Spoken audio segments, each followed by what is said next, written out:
নমস্কাৰ বন্ধু বান্ধৱীসকল, মই আজি আপোনালোকলৈ আকৌ এটা নতুন ভিডিঅ' লৈ আহিছোঁ। আৰু যিসকলে মোৰ চেনেললৈ নতুনকৈ আহিছে তেওঁলোকে মোৰ চেনেলটো ছাবস্ক্ৰাইব কৰিবলৈ নাপাহৰিব। আজি মই ভিডিঅ'টোৰ জৰিয়তে ক'বলৈ ওলাইছোঁ, মা সতীয়ে এবাৰ ত্ৰেতা যুগত ৰামৰ পৰীক্ষা ল'বলৈ গৈছিল। ৰাম ভগৱান হয় নে নহয়, আজি আমি এই বিষয়ে জানিম। মা পাৰ্বতী আগৰ জন্মত আছিল মা সতী। মা সতীক এবাৰ মহাদেৱে বহুত বেয়া পাইছিল। মহাদেৱে মনত বহুত আঘাত পাইছিল। সেইকাৰণে মা সতীক মনৰ পৰা ত্যাগ কৰিছিল। আৰু মা সতী যেতিয়া জুইত দাহ হৈছিল, সেই মৰি যোৱা শৰটো ছিগি পৃথিৱীত পৰিছিল। আৰু মা সতীৰ শৰীৰটো য'ত য'ত পৰিছিল তাত মন্দিৰ বনিল। সেয়া ৫১ পীঠ বুলি কোৱা হয়। সেই ৫১ পীঠৰ ভিতৰত আমাৰ কামাখ্যা মন্দিৰো এটা হয়। সেই কামাখ্যা মন্দিৰত মা সতীৰ তলৰ ভাগৰ অংশ পৰিছিল বুলি কোৱা হয়।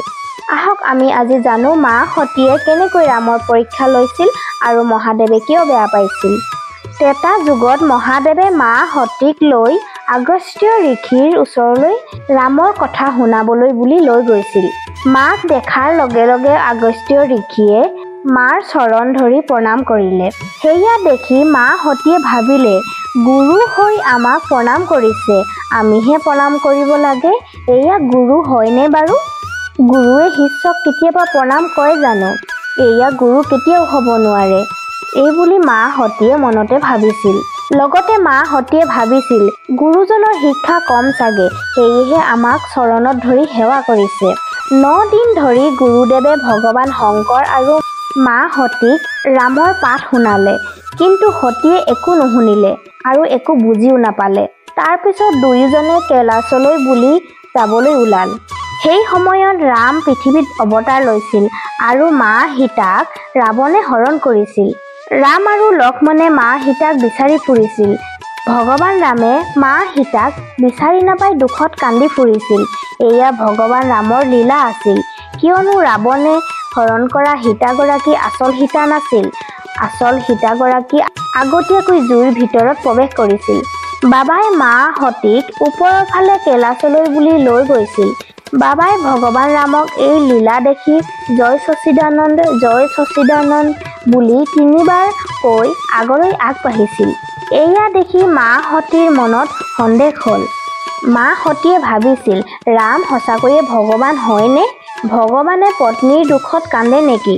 ভগৱান হোৱাহেঁতেন মা সীতাক বিচাৰি আনিলেহেঁতেন। কাৰণ ভগৱানে সকলো কথা আগতীয়াকৈ গম পায়। এয়া ভগৱান কেতিয়াও হ'ব নোৱাৰে। গোটেই সংসাৰে মহাদেৱক প্ৰণাম কৰে আৰু মহাদেৱে এজন সাধাৰণ মনুষ্যক জয় সচ্চিদানন্দ বুলি প্ৰণাম কৰিছে। এয়া কেতিয়াও ভগৱান হ'ব নোৱাৰে। ভগৱানে মা সতীক বুজাইছে, দেৱী তুমি বুজা। ৯ দিন ভগৱান ৰামৰ কথা আগস্ত্য ঋষিয়ে তোমাক বুজালে। এয়াই ভগৱান হয়। মা সতীক অনেক প্ৰকাৰে মহাদেৱে বুজাবলৈ চেষ্টা কৰিলে। মহাদেৱে ক'লে, দেৱী তোমাৰ ইমান সন্দেহ আছে যদি যোৱা পৰীক্ষালৈ আহাগৈ। তেতিয়া তুমি গম পাবা ৰাম ভগৱান হয় নে নহয়। দেৱী মই এই বৰগছজোপাৰ তলতে বহি আছোঁ, তুমি যোৱা। এইবুলি মহাদেৱে মা সতীক ক'লে। মা সতীয়ে সীতাৰ ৰূপ ধাৰণ কৰি ৰামৰ ওচৰলৈ গ'ল আৰু ক'লে, যদি ভগৱান হয় তেন্তে মোক চিনি পাব আৰু নহয় তেন্তে মোৰ পিছে পিছে সীতা বুলি দৌৰি আহিব। যেনেকৈ ৰামৰ ওচৰলৈ গ'ল, ভগৱান ৰামে ২খন হাত জোৰ কৰি প্ৰণাম কৰি ক'লে, মা অকলে আহিলা, বাবাক লগত লৈ নাহিলা? বাবা ক'ত আছে? ৰামৰ এই কথা শুনি মা সতীৰ নিজকে দুখী অনুভৱ কৰিলে। মই মোৰ নিজৰ স্বামীৰ ওপৰত বিশ্বাস নকৰি ভগৱানক সন্দেহ কৰিলোঁ। এতিয়া মই মোৰ স্বামীক কি উত্তৰ দিম? মা সতী বাবাৰ ওচৰলৈ গ'ল। বাবাই মা সতীক দেখি মিচিকিয়াই হাঁহি মাৰিলে আৰু সুধিলে, দেৱী পৰীক্ষা ল'লানে? মায়ে ক'লে, একো পৰীক্ষা নাই লোৱা, আপোনাৰ নিচিনা দূৰৰ পৰাই প্ৰণাম কৰি গুচি আহিলোঁ। বাবাই ভাবিলে, অসম্ভৱ, ইমান বুজালো নুবুজিলে, কিন্তু এতিয়া দূৰৰ পৰাই প্ৰণাম কৰি বুজি পালে, এয়া হ'বই নোৱাৰে। বাবাই সমাধিত বহি ধ্যান কৰিলে আৰু ধ্যান কৰি দেখিলে সতীয়ে মা সীতাৰ ৰূপ ধাৰণ কৰিলে। ইমান মিছা কথা মোক কেনেকৈ ক'লে? বাবাই মনত বহুত দুখ পালে। লগে লগে বাবাই সংকল্প ল'লে যেতিয়ালৈকে তেওঁ মা সতীৰ লগত থাকে তেতিয়ালৈকে তেওঁ আৰু সতীৰ মাজত একো সম্বন্ধ নাথাকিব। বাবাই মা সতীক সদায় কাৰণে মনৰ পৰা ত্যাগ কৰিলে। মহাদেৱক সকলোৱে আকাশবাণীৰে জয় জয়কাৰ কৰিলে। মায়ে অনেক প্ৰকাৰে বাবাক সুধিলে কিন্তু বাবাই একো কথা নকলে। বাবাই কৈলাশলৈ গৈ 283,000 বছৰ ধৰি সমাধিত বহিল। বাবাই যেনেকৈ সমাধিৰ পৰা উঠিল মা সতীয়ে প্ৰণাম কৰিলে। বাবাই সদায় আগতে মা সতীক বাওঁফালে কাষত বহুৱাইছিল কিন্তু আজি বাবাই মাক সন্মুখত বহুৱাই ল'লে আৰু ৰাম কথা শুনাবলৈ ধৰিলে। সেই সময়তে এটা ঘটনা ঘটিল। সতীৰ পিতা দক্ষ প্ৰজাপতিয়ে বাবাক অপমান কৰিবলৈ এখন যজ্ঞ পাতিলে আৰু যজ্ঞখনত সকলোকে মাতিলে কিন্তু বাবাক নামাতিলে। সকলো দেৱী দেৱতা কৈলাশৰ ওপৰৰ ফালে যাবলৈ ধৰিলে।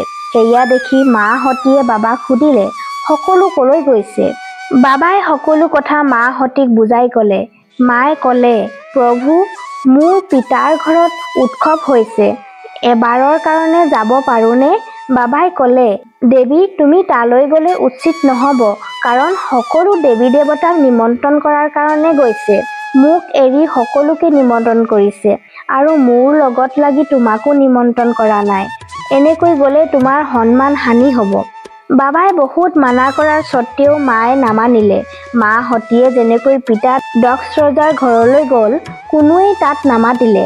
বহুত অপমান পালে। তাত ডাঙৰ যজ্ঞ হৈছিল কিন্তু সতীৰ স্বামী মহাদেৱৰ কাৰণে কোনো স্থান নাছিল। সেই অপমান সহ্য কৰিব নোৱাৰি নিজৰ শৰীৰৰ পৰা অগ্নি প্ৰজ্বলিত কৰি মা সতীয়ে জুইত নিজকে জ্বলাই ল'লে।